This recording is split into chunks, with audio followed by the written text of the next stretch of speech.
नमस्कार। मैं सुधीर श्रीवास्तव ज्योतिष अनुसंधान केंद्र में आपका स्वागत करता हूं। मित्रों, आप लोगों ने मेरे चैनल को अगर अभी तक सब्सक्राइब नहीं किया है तो जल्द सब्सक्राइब करें ताकि मेरे आने वाले नए एपिसोड्स और वीडियोस की सबसे पहले आपको जानकारी मिल पाए।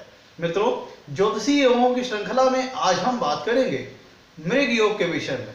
मृग योग जिन लोगों की कुंडली में होता है, ऐसे लोगों के घर, मकान, जमीन, जायदाद, गाड़ी का बड़ा अच्छा सुख प्राप्त होता है। अगर हम बात करें घर, मकान, जमीन, जायदाद के संदर्भ में, तो भाग्य हमेशा इनका साथ देता है और इनको अपने जीवन में जमीन, जायदाद, गाड़ी, मकान, आलीशान बंगले का बड़ा अच्छा सुख प्राप्त होता है। जिन लोगों की कुंडली में मृग योग होता है, ऐसे लोगों को अपने जीवन में लग्जरीज, कंफर्टेबल्स, जो भी चीजें इनकी लग्जरी से संबंधित होती हैं वो इनके पास बड़ी मात्रा में होती हैं। कहने को जैसे कह लीजिए गाड़ी, मकान, जमीन, जायदाद, ये सब इनके पास बड़ी अच्छी मात्रा में प्राप्त होता है। भाग्य इनका इन सब मामलों में काफी फेवर करता है, काफी सपोर्ट करता है। इन सब मामलों की अगर हम बात करें तो भाग्य हमेशा इनका साथ देने वाला होता है। ऐसे लोग विद्वान होते हैं, बुद्धिमान होते हैं, लेकिन विशेषकर मृग योग का जो फल मिलता है वो लग्जरीज कंफर्ट्स के क्षेत्र में मिलता है। जिन लोगों की कुंडली में मृग योग बनता है, ऐसे लोगों को अपने जीवन में लग्जरीज कंफर्ट्स, सुखों से संबंधित जो भी संसाधन होते हैं वो इनको अपने जीवन में काफी बड़ी मात्रा में प्राप्त होता है। इनको एक से ज्यादा मकान इनके पास हो सकता है, एक से ज्यादा गाड़ी हो सकती है। कहने का मतलब लग्जरीज कंफर्ट्स, गाड़ी, मकान, जमीन, जायदाद इनके पास काफी बड़ी मात्रा में होता है। एक्चुअली ये जो योग होता है ये जमीन, जायदाद, घर, मकान, गाड़ी, ये सारी चीजों से प्रदान करने वाला ही योग है। तो मृग योग का जो मूलतः संबंध होता है वह जीवन में लग्जरीज प्रोवाइड करने वाला है, कंफर्ट्स प्रदान करने वाला है। जो भी सुखों से संबंधित संसाधन है वो सारी चीजें मृग योग अगर कुंडली में है तो सारी चीजें जातक को अपने जीवन में प्राप्त होती है। इन सब संदर्भ में भाग्य इनका काफी सपोर्ट करता है, काफी फेवर करता है, हर चीज में इनका साथ देता है। अब हम बात करते हैं मृग योग की परिभाषा के ऊपर। मृग योग कुंडली में बनता कैसे है। मित्रों, ज्योतिष शास्त्र में जो ग्रंथों में जो मृग योग की जो परिभाषा बताई गई है उसके अंतर्गत इसकी डिफिनीशन ये है कि नवम भाव का, कुंडली में नवम भाव का स्वामी अर्थात नवमेश जिस भी राशि में बैठा हो, उस राशि का स्वामी कुंडली के किसी शुभ भाव में बैठा हो, किसी शुभ राशि में बैठा हो और किसी शुभ ग्रह के साथ बैठा हो, और साथ ही साथ चतुर्थ भाव का स्वामी अर्थात चतुर्थेश अपनी उच्च राशि में हो, तो फिर कुंडली में मृग योग का निर्माण होता है।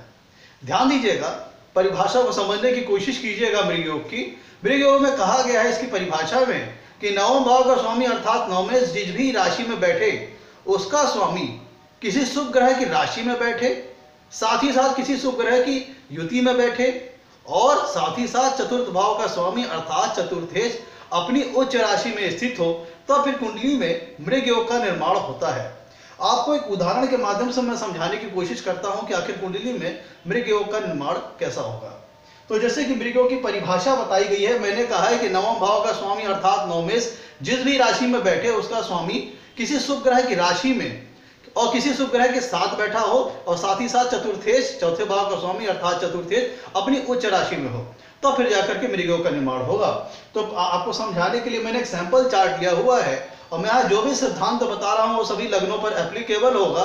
तो जो यहाँ पे मैं सिद्धांत बता रहा हूं आप उसे अपनी कुंडली में अपने लग्न के अनुसार मैच करके देखिएगा। अगर सिद्धांत मैच कर रहा है तो इसका मतलब आपकी कुंडली में मृग योग का निर्माण हो रहा है।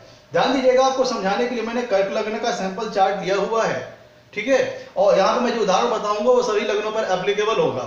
अब कर्क लग्न की कुंडली में मित्रों जो नवम भाव में जो राशि आ रही है वो 12 नंबर मतलब मीन राशि, जिसके स्वामी होते हैं गुरु। और मैंने जो पहली एसेंशियल कंडीशन बताई है कि नवम भाव के स्वामी अर्थात नवमेश जिस राशि में बैठे उसका स्वामी किसी शुभ ग्रह की राशि में हो और किसी शुभ ग्रह के साथ हो। तो चलिए मान लिया कि हमारी कर्क लग्न कुंडली में एक उदाहरण दे रहा हूं आपको कि किस प्रकार से ये मृग योग बन सकता है।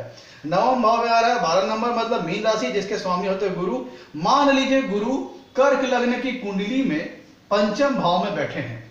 मान लीजिए कर्क लग्न कुंडली में जो नवमेश होते हैं वो है गुरु, वो कर्क लग्न कुंडली के पंचम भाव में बैठे हुए हैं, और जो पंचम भाव में आ रहा है 8 नंबर मतलब वृश्चिक राशि जिसका स्वामी होता है मंगल, मंगल कुंडली के चौथे भाव में तुला राशि में बैठे हुए हैं। मित्रों ध्यान दीजिएगा, मैं आपको मृग योग समझा रहा हूं कैसे बनेगा। कर्क लग्न कुंडली में उदाहरण दे रहा हूं कि नवमेश होते हैं गुरु, नवम भाव में आ रही मीन राशि जिसके स्वामी होते हैं गुरु। तो कर्क लग्न कुंडली में नवमेश हुए गुरु, वो पंचम भाव में बैठे हुए हैं और पंचम भाव में आ रहा है 8 नंबर मतलब वृश्चिक राशि जिसके स्वामी होते हैं मंगल, वो बैठे हैं तुला राशि में जो एक शुभ ग्रह की राशि है। और साथ ही साथ चंद्रमा के साथ युति करके बैठे हुए हैं। तो जो पहली एसेंशियल कंडीशन थी मृग योग की परिभाषा में कि नवम भाव के स्वामी अर्थात नवमेश कुंडली के जिस भी भाव में जिस भी राशि में बैठे हो उसके स्वामी कुंडली के किसी शुभ राशि में स्थित हो, साथ ही साथ किसी शुभ ग्रह की युति में हो। तो नवमेश हो गए इस कुंडली में गुरु जो कि बैठे हैं पंचम भाव में वृश्चिक राशि में। तो वृश्चिक राशि के स्वामी होते हैं मंगल।